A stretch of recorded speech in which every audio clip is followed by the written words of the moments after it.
Titans fans, Chiefs fans, it is crossover Thursday. Time to go behind enemy lines and get ready for this big time, prime time matchup happening on Sunday Night Football. I am Tyler Rowland, host of Locked On Titans, here with Chris Clark, one of the esteemed hosts of Locked On Chiefs. Absolutely one of the best podcasts that we have on the entire network. Chris and Ryan do a great job. So excited to get into this conversation, the biggest storyline for each team heading into this matchup.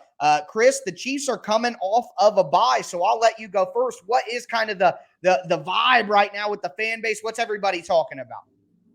Honestly, it's the trade deadline. It's Kadarius Toney, the trade for Kadarius Toney, and trading away Rashad Fenton was something that was really surprising to me. I saw that late last night. I'm actually, funny enough, I'm sitting here recording this in a hotel in Nashville as we speak. Truly behind enemy lines. Yeah, truly. When you said that, I was like, yeah, I'm really truly behind enemy lines right now. Perfect. I'm in Nashville for work, but it's just interesting because Kadarius Toney could be a guy that could come in and it's a boom or bust type trade. If it works out and they are able to get him to be productive as a wide receiver, maybe not this season, but even, he's got 2 more years on his rookie deal. And then you're also looking at a situation where maybe he's a guy that is going to be a special teams guy this year, and that's where his role is going to be.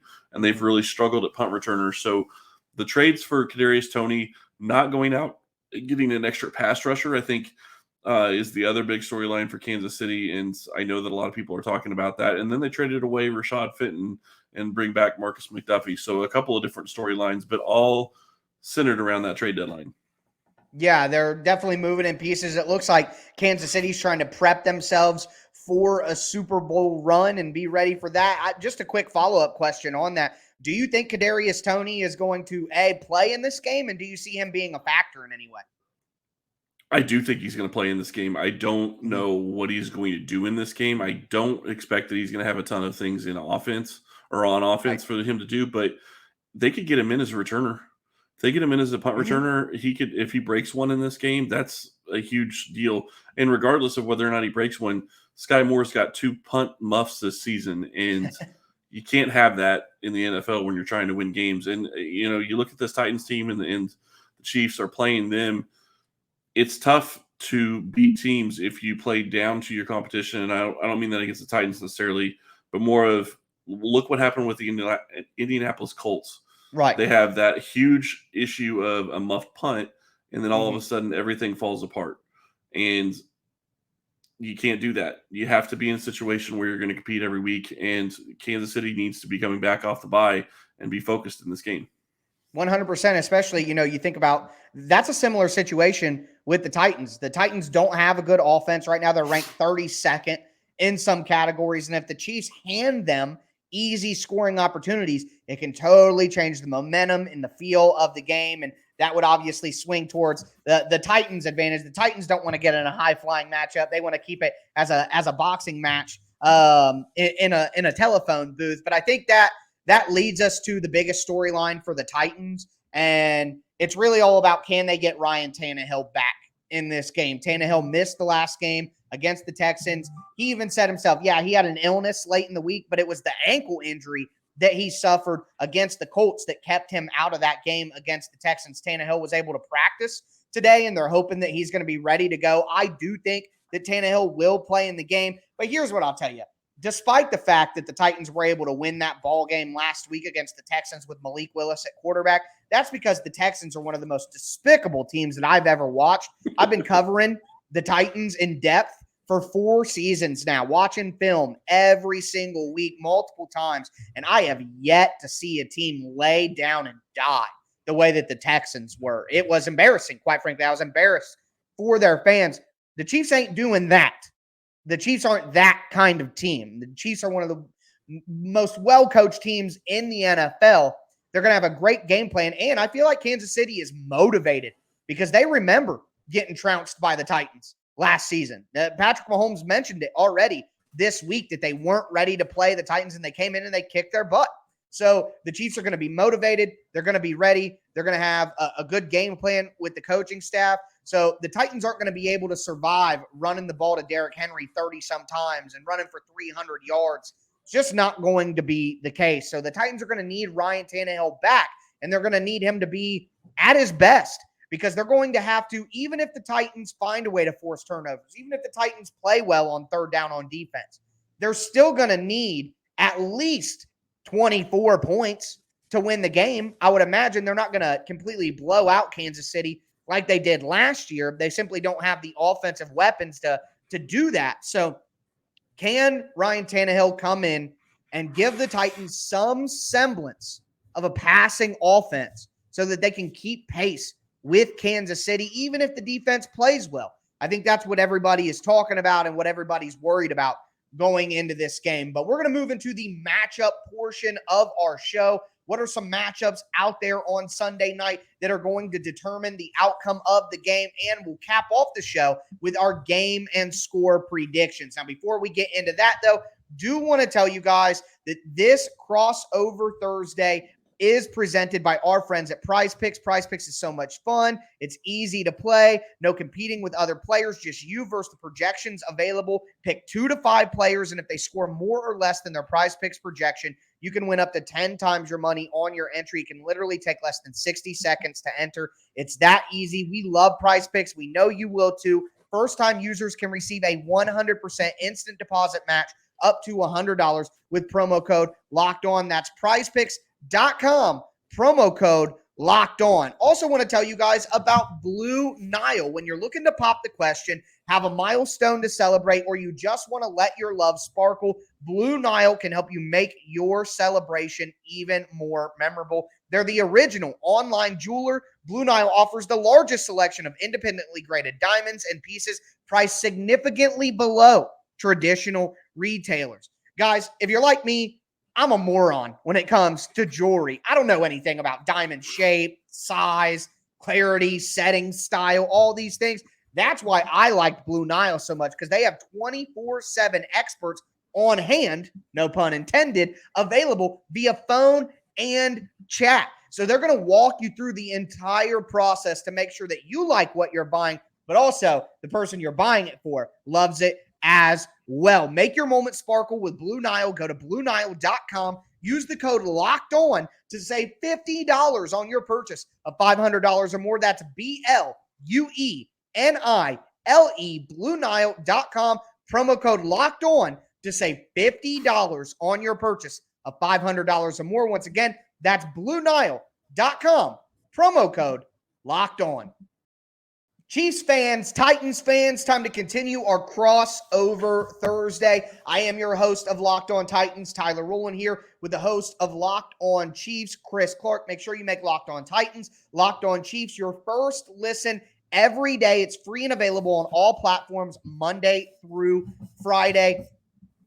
Also, for your second listen, check out Locked On Sports Today. It's basically all the biggest sports stories in America in under 25 minutes every single day. So you're going to get caught up on your team with Locked On Chiefs or Locked On Titans. Get caught up on all the national news with Locked On Sports Today, free and available on all platforms. But looking at the matchups in this game, Chris, I'm going to start us off here. The number one matchup that I'm watching for, and I'm going to hit back on what I was mentioning in the first segment. Everything about this game comes down to the Titans' defensive line, at least from the Titans' perspective. If the Titans' defensive line doesn't absolutely dominate up front, they're going to have a hard time winning this game. And you look at a guy like Trey Smith at guard, who Tennessee people will remember very well. You look at Creed Humphrey, who's one of the better centers in the league. Those are guys that are good players. And Jeffrey Simmons, Tierre Tart, Danico Autry, those guys who line up and pass rush from the interior for the Titans, they're going to have to win those matchups all day long. Chris, just your perspective, who's the other guard for the Chiefs, and how susceptible do you think they may be to that Titans pass rush? I agree with you. I think that the defensive line in Tennessee is going to be a big factor in this game for Kansas City and for the Titans. I do like what you said about Simmons. I think he is a stud, and that's going to be a very key matchup when you start talking about how this is going to play out in this game. The big question I have going into this game, and the big matchup for me, is how do the Titans match up and how do they attack Kansas City's passing offense? Because to me, if you look at where the Chiefs have struggled, it's when they are giving it pressure on the edges. And that is going to be a big question is, can they get a guy? Can they have people that are getting pressure on Patrick Mahomes? Because at this point, Patrick Mahomes was leading the NFL before the bye with yardage and with touchdowns, and he was being very effective as a passer. So if the Titans can get pressure on the tackles specifically, that's going to be a huge problem for Kansas City. So my big question is, this is the key matchup for me. Can Kansas City's tackles keep the Titans rushers off Patrick Mahomes? If they can do that, this is going to be a game that I think Kansas City is going to be in good shape. Well, I think it'll be interesting to watch because the Titans in previous weeks, recently with Houston and Indianapolis, they were vulnerable on the inside. So the Titans stunts were targeted at going after the guards in the center. I think they may have to do some different stunts now with Jeffrey Simmons looping outside and having the twist kind of I keep calling it a pick on my show for basketball just to keep it simple. Basically, the defensive end would crash in towards the guard to pick the guard, and they're hoping that Simmons can loop around the defensive end towards the outside, towards the tackle, and the tackle will be confused by having to come in with the defensive end, and it'll open up for Simmons. So I would imagine the Titans will find a way to run more stunts that are trying to attack the outsides rather than what they've been doing recently. Another matchup that I'm really watching for, and it's something that I'm a bit worried about, is how the Titans deal with Travis Kelce. Amani Hooker, the Titans starting safety, who is a better pure cover guy than Kevin Byard, the first team All-Pro safety. Byard is the better player, no doubt about it, but Hooker is much more suited for man coverage and one-on-one pass coverage. So I would expect Amani Hooker to be playing against Travis Kelce one-on-one. I think the Titans will run a ton of man coverage against the Chiefs. That's what they did last year. I think they'll keep doing that. But the key to that is who guards Kelce. And if Amani Hooker, who missed practice on Wednesday with a shoulder injury and came out of last Sunday's game early with that injury, if Hooker isn't available, well, that means you're going to get somebody like an Andrew Adams or a Lonnie Johnson, who Chiefs fans will remember, who will be tasked with handling Travis Kelce one-on-one and man. And I'm a bit worried about that matchup personally. Is there one more matchup that you're looking at in this game? Yeah, and I just want to add something really quick. Sure. I know you have faith in Hooker, and that's great. I still think Kelce is going to have a big game in this this week. Just Tight because ends have Travis killed Kelce. the Titans this year. Yeah, Mo Alley Cox made the Titans look like garbage against the Colts. He did the same thing to the Chiefs. Yeah, he did the same thing to the Chiefs. Right. So, right. When I look at this, the other thing that really is always going to stick out to me when it comes to beat the Titans, the one key. And before I get to my last matchup, the one key that is so different this year than it's been in the past, obviously no A.J. Brown. That changes everything from the Titans' offensive perspective, But the key is still going to be, what can they do with King Henry? Yeah. Kansas City has done okay with him in the past. I'm not going to say it's always been great. It's been bad at times too. But their defensive line has been playing better against the run this year. And so I am really curious to see that matchup, not necessarily because I think it's going to be a huge factor in this game, although it could be if he goes off for 200 yards, obviously. Right. But with the way they've been playing, you would think that means that they're more capable of stopping the run and that they're going to be in a good situation to be able to at least slow him down to where he doesn't go off for 150 yards. Yeah, that's gonna be something to watch, absolutely, because like you mentioned, without A.J. Brown went for 7 for 91 last year and caught a lot of passes on third downs to keep Titans drives going, to extend their time of possession, all of that. So without that part of the offense, it will be interesting to see how the Titans find a way to keep drives going when, everybody's looking at Derrick Henry. The Chiefs have like the third best rushing defense in the NFL right now. I'm sure some of that is they're up by a lot on teams and they have to pass, but obviously it's not a run over defense like the Titans saw with the Texans last weekend. But we will move forward to the prediction section of this crossover Thursday. We're going to give you our game and score predictions for this matchup. Before we get into them, though, do want to tell you guys about BetOnline. BetOnline is your number one source for all your college football and NFL betting needs this fall. Also, the start of the NBA season and NHL season is here. They have everything you need on that as well. Player developments, team matchups, news, in-depth analysis on every game. BetOnline remains your continued source for all your sporting wagering information. They even have a live betting and up-to-the-minute scores for every single sport. Head to their website today or use your mobile device to learn more about all the trends and all the action. BetOnline, where the game starts. Titans fans, Chiefs fans, thank you for making Locked On Titans or Locked On Chiefs your first listen every day, Monday through Friday. Free content on your team on all platforms. Make sure you subscribe so you know exactly when the content pops up for you. But we've gone over our biggest storylines. We've gone over our matchups to watch. Now we do need to get into our game and score predictions. And Chris, I'm just going to kick it off here. I know that the Titans have played well against Kansas City in the regular season. They've beaten Kansas City quite a bit in the regular season with the cores that we're still seeing, Ryan Tannehill and Patrick Mahomes. We've seen that. Heck, you can go all the way back to 2017 when the Titans shouldn't have won that game where Mariota threw the pass to himself, but Jonathan Cyprien knocked out Travis Kelce with a concussion in the first half, and then the Titans found a way to come back. So without that concussion, that's not another win for the Titans, but the point remains. The Titans have had some good luck against the Chiefs, but I think that luck runs out. I said when it happened, I've said it all season, to the dismay of Titans fans who don't want to hear about it anymore, but the Titans don't have A.J. Brown now. And yeah, they beat the crap out of the Texans and the Colts twice and the Commanders and the Raiders. These are terrible teams. Okay, so thank you for saying that.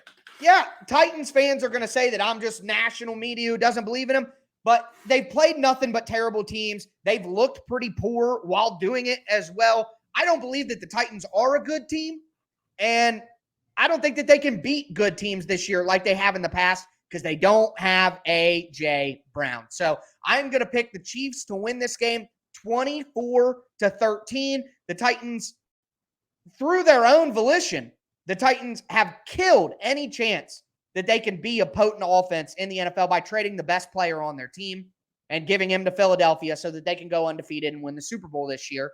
So without having a passing offense of any kind, the Chiefs are a smart enough coaching staff to find a way to prevent Derrick Henry from going for 200 yards and beating them single-handedly. So I'm going to say 24-13. I don't think it's very close. The game won't feel very close. It might be 24-3 or something, and then the Titans get some garbage points. I think this is a handily easy win for the Chiefs, 24-13. You know, I look at what your record is, and I agree with you. If you just look at the record and you don't realize who they played, you kind of look at it and you go, well, the Titans are a pretty good team. And I mean, no, I'm not trying to throw shade at your team, but you're right about who they played. And I was looking at that before we started this. It is not a schedule that has a lot of hard games in it. And this is the part of the schedule where, or it had been the part of the schedule where they went through a lot of soft opponents. Now you're going to be facing Kansas City coming off a bye, where Patrick Mahomes and Andy Reid are fantastic coming off of a bye. And they're getting a new weapon in Kadarius Toney. Travis Kelce has been playing out of his mind again this season. And they're still just scratching the surface, I truly do believe, when it comes to guys like Juju Smith-Schuster and Marquez Valdes-Scantling. And Sky Moore hasn't gotten involved in the offense yet. And Mecole Hardman had a great game last week, but he had, 10 yards on his 3 touchdowns? Well, no, one of his touchdowns was 25 yards, but on the other 2, it was less than 5 yards. They're all like jet sweeps, I think between right? them. Yeah, right. So, I think this offense is going to play well. It looks like they're going to be healthy. They're going to get Trent McDuffie back. I said that earlier. That's going to be huge for them. But I also like what Kadarius Toney could bring to this offense. If he plays, I think they'll have some packages for him. But I also think that they're going to use him on special teams. And I think that could really help Kansas City, because the biggest thing that you can't do if you're the Chiefs is, I'm not worried about them overlooking this game. I'm worried about it there being a situation where they do the same thing that they did with the Colts, and they beat themselves in a way that you just can't do. You turn the ball over a couple of times any given Sunday. Right. And that's the reality of it. I still think Kansas City wins. I think that the score is going to be maybe even a lot more lopsided than what you're suggesting. I would go 34-17 Kansas City. You think the Titans are going to score 17 points?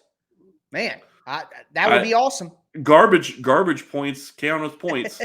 They do indeed. Yeah, I mean, the Titans were only able to score 17 against the lowly Texans. So I would be pretty happy if they were able to put up 17 points against Kansas City. But I do want to mention one last thing here. I wish so desperately that the Titans would have got Juju Smith-Schuster. I think he blocks. He's physical. He's a run after the catch threat. A lot of people don't like him, just him and the TikToks and all that. So they don't want him on the football team and all that. But man, this Titans team would be a lot more competitive in these upcoming matchups, in my opinion, if they had a guy like Juju to go with Robert Woods. If they just had a real NFL wide receiver that to go along with Robert Woods' 30-year-old off an ACL self. They just need a real NFL wide receiver, and they don't really have one right now. So Kansas City will soak up all the benefits of that. Yeah, and I will say this about Juju. I think that it is going to be more evidence after this season is over that him coming to Kansas City was one of the best decisions he could have made. Yep. From what I've seen from him on the field, I think that he is in a position to have a season as long as he stays healthy, and that's always the caveat with players. Right. As long as he stays healthy, he could easily go over 1,000 yards. I think that that's possibly a reality. Maybe he gets to 7 or 8 touchdowns. And I know those numbers sound high based on what he's done so far, but it's chemistry. You got to have time with the players. You got to get them all on the same page. And I think that's a thing with MVS too. But I will also say this: if he plays well enough, I will not be surprised if Kansas City doesn't try to bring him back next year. Now, will he be outside of what they can pay him? Possibly. But I would not be surprised if Kansas City brings him back if he plays well in this offense, because I think that you are looking at a situation where Travis Kelce is still getting older and they're going to have to replace a playmaker at some point. Yeah, and especially a physical guy who can make catches over the middle of the field and create yards after catch opportunities. Although he's not a tight end, he could be a nice replacement for Travis Kelce long term. In fairness, like you said, Kansas City's probably the best place that he could have picked to go. Well, in fairness, the Titans would have been like the worst place because he basically would have been playing wide receiver for Army or Navy at that point. So probably a good call for Juju on that one. But just a little recap for you guys. My biggest storyline for the Titans is whether Ryan Tannehill will be healthy enough to play in this game so that the Titans can have some semblance of a passing offense and hopefully find a way to stay competitive in this matchup if the defense allows them to do it. Matchups for me, it's all about Jeffrey Simmons, Teair Tart, Danico Autry against the interior of the offensive line of the Chiefs, because that's where the Titans like to attack. And then you got to watch out for safety Amani Hooker or Kevin Byard if Hooker can't play. Whoever's going to be guarding Travis Kelce one-on-one, that will be a matchup to watch. And then my prediction for the score is 24-13 Chiefs. Yeah, and a quick recap of mine. I think that the biggest story for Kansas City is the trade deadline and what they did do and what they didn't do. Lots of moves it's played in that scenario. Then you start looking at what the matchups are going to be. For me, it's always going to be the Chiefs tackles. They've just played poorly at times this year, and it's really hampered their offense at times. Although it's kind of funny I say that, and I look back at the scores, and they're still scoring 30 points a game. So it's hampering them, but it's not stopping them. They're finding their way through it. And then you look at the other matchup is just this. How do you stop Derrick Henry? How does this team go up against Derrick Henry? How does this defensive line handle a guy like Henry? And it's not necessarily, like I said, it's not that it's about Henry. It's about, can you stop the running game? Because that is going to become more important when you get towards the playoffs. I'm not saying it's going to be the most important, because I think everything is going to go through the Bills. Bills don't really run the ball that much. So you're going to have to be able to stop the pass, but you still need to be able to stop the run when you get into the postseason. And then for me, I think Kansas City wins this game, and I think it's 34-17, and maybe it's not that close. We'll see. Yeah, it'll be interesting to watch. Titans fans are punching their screen right now telling me the Titans always find a way to beat the Chiefs or keep it close or whatever. And, we've seen some good battles between these teams. We have, but I just think the Titans lost a key piece that allowed them to be competitive in those games. And that's, maybe a top 3, top 5 best wide receiver in the entire NFL. To replace him with nothing, it's going to make it hard to stay on that level. So the Titans finally play a good team. The Chiefs play a tough physical team. I think both teams have questions to be answered. Can't wait to watch this matchup. Chris Clark of Locked On Chiefs, Tyler Rowland of Locked On Titans. Hope you guys enjoy the game and check out our game preview episodes coming out on Friday on both channels. But football fans, we'll be talking to you guys after the game.